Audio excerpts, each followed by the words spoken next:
And we're back with another installment in our daily question and answer series. I'm Ian. He's I'm Steve.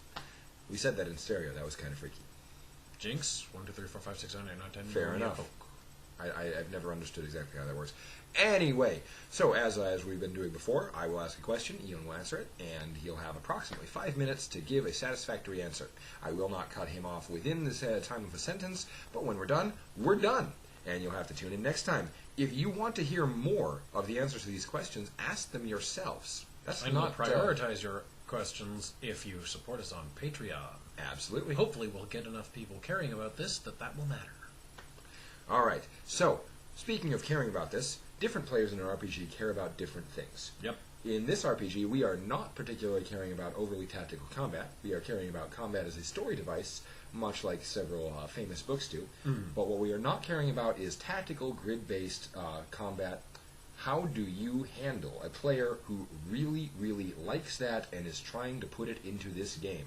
Your time starts now.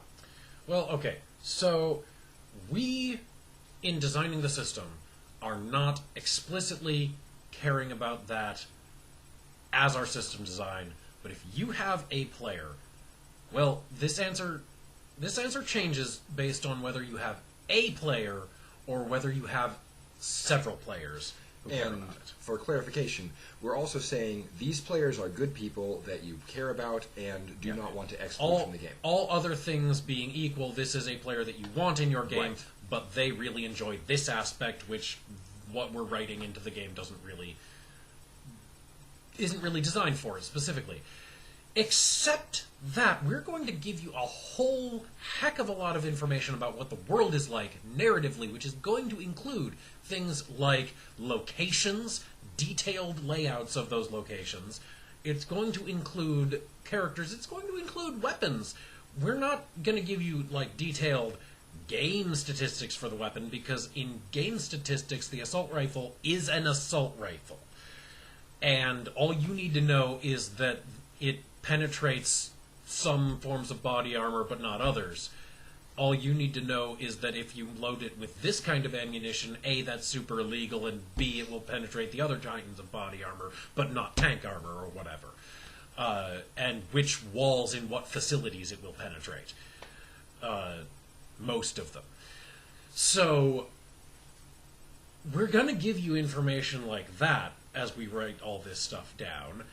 And so the answer, if you have at least one player who's really into the tactical combat and other players who don't object to it, or especially if you have multiple players who are into it, your response is do it with them. Just do it with the system working the way the system does.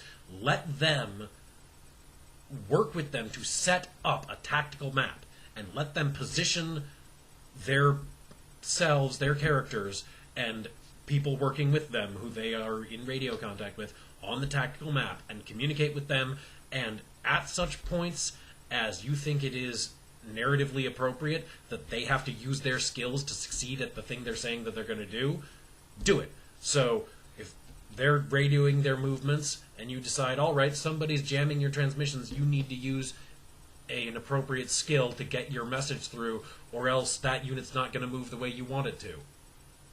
Do that. But there's not a movement and initiative system built into the game. Isn't that going to get unnecessarily chaotic, random, and possibly prioritize the loudest talkers? Actually, no. It goes back to an older tradition of tactical combat. The Kriegspiele. This is the origin of all war games. Because back in the 1800s, you had the Kriegspiele, which was a German tradition, obviously, because, the name is in German. And the idea was that you had this experienced soldier, usually an officer, who usually would be coordinating this for officer cadets or other officers, but it would also be done just with people who were aficionados. And they would set up mock battles, and people would say, these are the orders that are being given, and the person who had actual experience and knew how these things work would rule, okay, you try to give these orders, and this is what happens. And then the figures would be moved and removed as appropriate for what the master of the games, the original games masters, would say. It was basically a moderated war game where the only rules were the experience of the actual serving or retired military officer who was acting as the master of the games. So here you are instead using the rules of narrative to say, okay, the flow of them giving orders and things happening is only broken by things going differently from their plan when the story calls for it. When you decide, okay, this is an important challenge, you need to succeed at this action or fail it. And if they have an appropriate trait and they choose to use it, or they convince you that the trait is appropriate and they choose to use it, boom, they succeed. And that's how you get through these tactical situations. And as a final note, how you deal with it if you have only one person who wants to do it and other people who don't, is you compromise. You let them describe their tactical setup, but you don't go full on into maps. You just let them describe their setup, and you give them enough description to work with, and then you focus on it while it's their turn to be in the spotlight, but not when the people who don't want to do it are in the spotlight. And on that note, it's time for us to give up the spotlight for another night. We'll see you in just a few hours with our next video.